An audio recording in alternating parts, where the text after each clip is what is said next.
दोस्तों, आज का हमारा विषय है रीतिकालीन परिस्थितियां एवं प्रवृत्तियां। रीतिकालीन परिस्थितियां एवं प्रवृत्तियां। रीतिकाल हिंदी साहित्य के इतिहास में इसको हम तीसरे काल के रूप में देखते हैं। पहला है आदिकाल, दूसरा है भक्ति काल। इन दोनों को हम पहले सत्र में देख चुके थे और अब हम देखते हैं रीति काल। रीति काल का काल अवधि माने उसका समय अवधि जो है वो 1700 संवत 1700 से संवत 1900 तक की कालावधि है रीति काल की। और रीति काल को अनेक अन्य नामों से भी जानते हैं। रीति काल को और नामों से भी हम जानते हैं। वो है श्रृंगार काल और कला काल, और एक नाम है अलंकृत काल। श्रृंगार काल, कला काल और अलंकृत काल जो है रीति काल के अन्य नाम हैं। और रीति काल में किस विषय पर ज्यादा चर्चा रही, माने यहाँ के काव्य ग्रंथों में किन किन विषयों को लेकर ज्यादा चर्चा रही, ये हैं रस, अलंकार, रीति, ध्वनि। इन सबसे संबंधित काव्य शास्त्र संबंधी नियमों एवं सिद्धांतों से यहाँ पर काव्य ग्रंथों की रचनाएं की गई हैं। अर्थात रस सिद्धांत, अलंकार सिद्धांत, ध्वनि सिद्धांत, रीति सिद्धांत आदि नियमों से संबंधित लक्ष्य ग्रंथ एवं लक्षण ग्रंथों की रचना हम रीति काल की प्रमुखता के रूप में देखते हैं। रीतिकालीन काव्यों की काव्य धाराओं को हम 3 प्रकार के काव्य धाराओं के अंतर्गत देखते हैं। वे हैं रीतिबद्ध काव्य धारा। इस काव्य धारा में प्रयुक्त कवियों को रीतिबद्ध कवि हम कहते हैं। उसी प्रकार रीति मुक्त काव्य धारा, वैसे ही रीति मुक्त कवि। वैसे रीति सिद्ध काव्य धारा भी एक प्रकार की काव्य धारा है। इस काव्य धारा में प्रयुक्त कवि को हम रीति सिद्ध कवि मानते हैं। इसका अर्थ क्या है ये देखते हैं अब हम। रीतिबद्ध काव्य धारा। रीतिबद्ध काव्य धारा का अर्थ क्या है कि लक्षण ग्रंथ एवं लक्ष्य ग्रंथों को लिखने वाले, माने लक्षण ग्रंथ किस तरह के लक्षण होना चाहिए, एक प्रबंध काव्य का हो, एक खंड काव्य कैसा हो, या फिर कोई महान काव्य कैसा हो, इन सब के नायक कैसा हो, नायिका कैसी हो, इन सब के बारे में लक्षण ग्रंथों का और लक्ष्य ग्रंथों का दोनों की रचना जो कवि करते हैं उसको रीतिबद्ध कवि कहते हैं। उस तरह की काव्य धारा को रीतिबद्ध काव्य धारा कहते हैं। और उस तरह के रीतिबद्ध काव्य धारा के प्रमुख कवियों में केशवदास, चिंतामणि और मतीराम प्रमुख है। केशवदास, चिंतामणि और मतीराम रीतिबद्ध काव्य धारा के प्रमुख कवि हैं। उसी तरह हम देखते हैं कि काव्य शास्त्र के नियमों के आधार पर ना लिखते हुए खुद के विचारों के अनुसार ग्रंथ लिखने वाले, माने जो भी काव्य शास्त्र के नियम बताए गए हैं उनके विचारों के अनुसार नहीं लिखकर खुद के अपने विचारों के अनुसार कविताएं लिखने वाले, काव्य ग्रंथ लिखने वाले कवियों को हम रीति मुक्त काव्य धारा के कवि, रीति मुक्त काव्य धारा के कवि कहते हैं। इनमें घनानंद, बोधा प्रमुख कवि के रूप में हम देखते हैं। इन दोनों को हम रीति मुक्त काव्य धारा के कवियों के रूप में देखते हैं।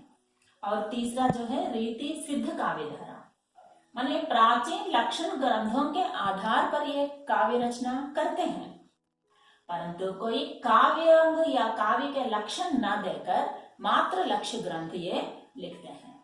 ऐसे कवि रीति सिद्ध कवि बोलते हैं। ऐसे कवियों को हम रीति सिद्ध कवि कहते हैं।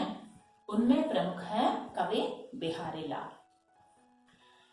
अब हम देखते हैं कि रीतिकालीन समाज कैसा है, उस सामाजिक स्थिति कैसी है, माने रीतिकालीन परिस्थितियां कैसे हैं। उन परिस्थितियों में पहले हम राजनीतिक परिस्थिति की ओर देखते हैं कि रीति काल में राजनीतिक परिस्थिति में जब तक शाहजहां राजा था तब तक ठीक तरह से चल रहा था, लेकिन जब औरंगजेब का राज आया उस समय से हिंदू मुसलमान दोनों जातियों में वैमनस्यता बढ़ने लगी, अनैक्यता बढ़ने लगी, उनकी जो एकता है वो टूटने लगा। और रीतिकालीन सामाजिक स्थिति में एक विपरीत जिसको हम कहते हैं उस तरह का व्यवहार हम देखते हैं। वो है राजा विलासी थे और प्रजा भी विलासी बन गए, माने विलासी राजा विलासी प्रजा। उसी तरह नैतिकता का पतन हमें रीति काल में प्रमुख रूप से दिखाई देता है। और नारी की स्थिति बहुत दुखदायक है, क्योंकि रीतिकालीन समाज में नारी जो है वो एक मनोरंजन की वस्तु मात्र बनकर रह गई। उसी तरह रीति काल में बाल विवाह और बहुविवाह माने एक से अधिक विवाह करना। रीति काल में क्या है, बाल विवाह भी थे, माने छोटे छोटे बच्चों को शादी कर देना, और बहुविवाह माने एक से अधिक विवाह करना, ये भी एक सामाजिक रीति काल में चल रहा था।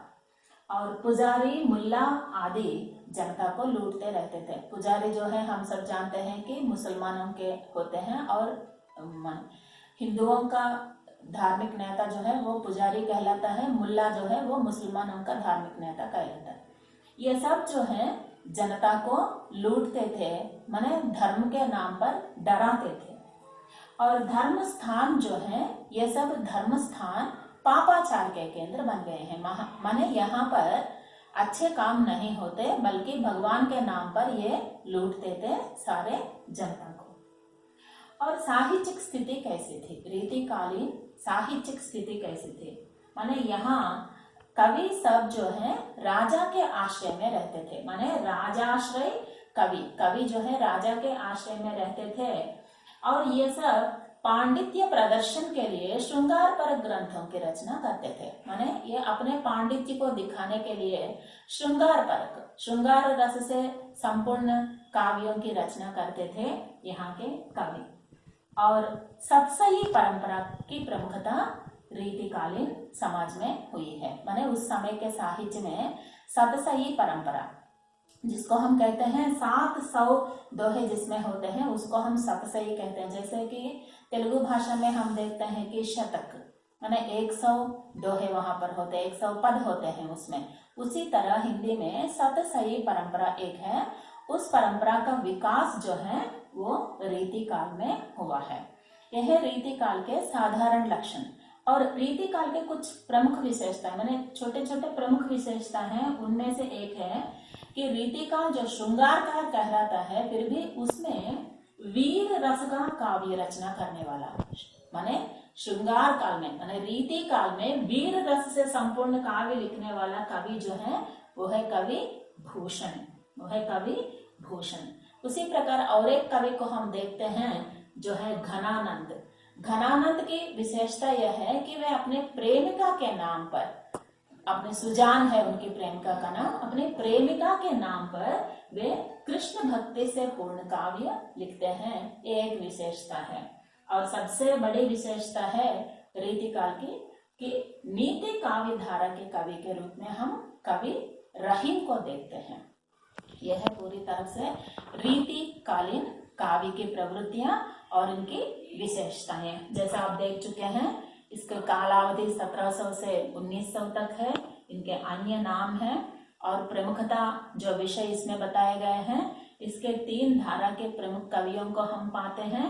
राजनीतिक स्थिति किस प्रकार है, साहित्यिक स्थिति है और सामाजिक स्थिति कैसी है, और रीति काल के कुछ अन्य विशेषताएं, इन सबको हमने इस पाठ में देखा। धन्यवाद।